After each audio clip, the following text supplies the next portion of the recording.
baka yung ano naman.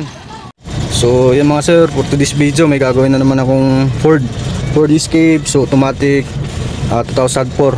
So ito mga sir, hindi ko lang napakita mga sir kung paano ko siya ginawa. So ang concern nito mga sir is ayaw mag-start, cranking lang. So bali 3 months na daw to naka-stop nung November. So ngayon January tayo ngayon. So bali 3 months na nakatingga. So ang concern nila nito dati, ayaw mag-start, ayaw tumuloy. So marami na ding mekaniko ang nag-check nito. So yun nga mga sir, pinagbabaklas-baklas nila. Ayan oh, ang daming pinagbabaklas pati dun sa ilalim. Ayan oh, nakabuwang-buwang na. Tapos ngayon mga sir, hindi ko lang napakita kung paano ko siya napa-start. So ayan, umandar na yan mga sir. Ayan, naka-start na yan. Pero ang problema pa nga nito, ang daming problema kasi nakailaw pa yung battery indicator. So ayan, umandar na yan. So hindi ko lang siya pinatay gawa nung nakailaw yung battery. Kasi kapag pinatay ito, wala na, ayun na mag-start ulit. Okay, so yung mga sir, marami na daw tumitingin dito. So marami na ding pinaggagalaw. Sabi naman ng mekanikong isa, computer box, nung pinacheck nila yung computer box is okay naman, goods. So yung isa naman pinalitan na yung fuel pump, so ganun pa rin. Tapos sabi naman nung yung iba, map sensor, so pinalitan na rin ng map sensor. Lahat mga sir pinag-check na. So ang nangyari kasi nito mga sir is walang kuryente yung sa ignition coil. So hindi ko lang kasi napakita gawa nung nag-troubleshoot agad tayo. So ito kasi mga sir, kapag chinik mo yung kuryente dito sa high tension, walang lumalabas na kuryente. Pero dun sa fuel nya, meron naman yung andun. Chinik natin yung sa fuel pump nya, okay naman. Pagdating dito, yung apat wala. So sabi naman ng isang mekaniko, kailangan daw palitan ng ignition coil. So nagpalit sila ng bago, ignition coil. Nung nagpalit sila ng bago, ganun pa rin.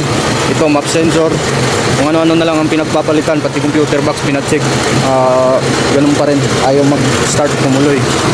So yun lang ang problema niya mga sir, is walang kuryente yung sa spark plug, ayaw niya magbigay. So yun, sabi nila crankshaft sensor, nag-check sila dun. So sabi wala naman dong crankshaft sensor daw dun. So yun, hindi na siguro bumalik yung mekaniko gawa nung hindi niya alam kung saan yung crankshaft. So yung crankshaft kasi nito mga sir is nandito sa gilid, sa ilalim ng tambutso. Ito, pinakailalim nito, meron dun, may dun yung crankshaft sensor niya, wala dun pagka ganitong model na Ford Escape. So matagal na to mga sir, 3 months naka-tingga lang. So ngayon, umandar na. Ayan, kalyado nga lang, kalyado siya, tapos hindi nagkarga yung alternator, may mga tagas pa. Ayan. So ito, papagawa niya lang daw to sa iba. Okay, so importante umandar na. Kaya mga sir, Ford Escape. So dito yan nakaparada. Tingnan nyo yung pinagparadahan niya dati. Ayan, sobrang daming daming basura. Ayan, tapos nakasagad pa yan dun sa gilid. Okay, ayan, dalang-dala pa nga yung Tapos ito, tingnan nyo yung unit. Ano na siya? Tawag dito, napakadumi na. Tingnan natin sa likod. May dalang-dalang pati. Dadala pa to ng Ayun yun. Pinahaya na. Tumubo na yung damo dito. Ayun Ayan. So 3 months nakatingga.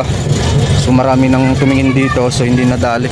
Yung isa naghahanap kung saan yung location ng crankshaft, so hindi naman niya nahanap. So yun, hindi na binalikan. Pati dito tayo, ikot tayo sa kabila. So yan Okay.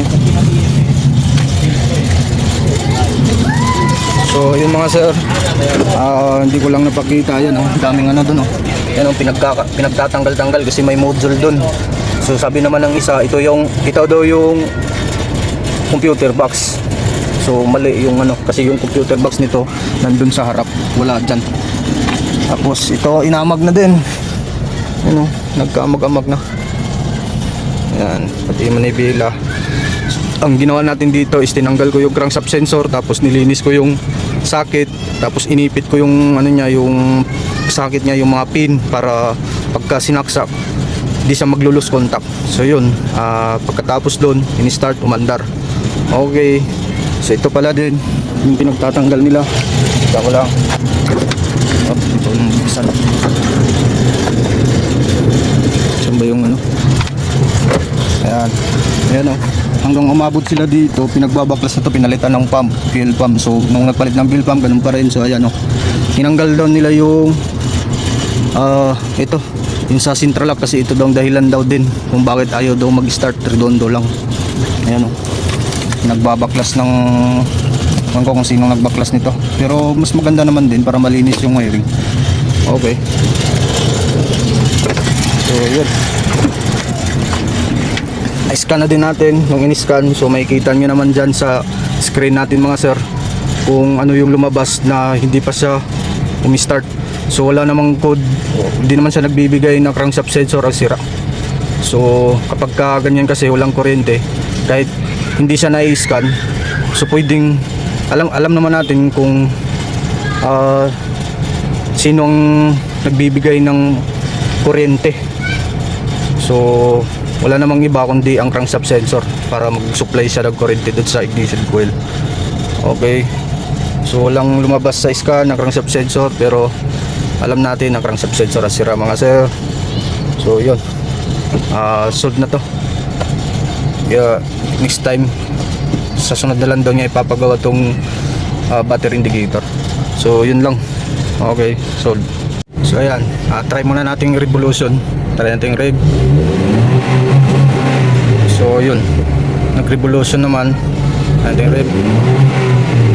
Okay, so medyo delay siya kasi garalgal yung andar niya. Pipix na lang daw.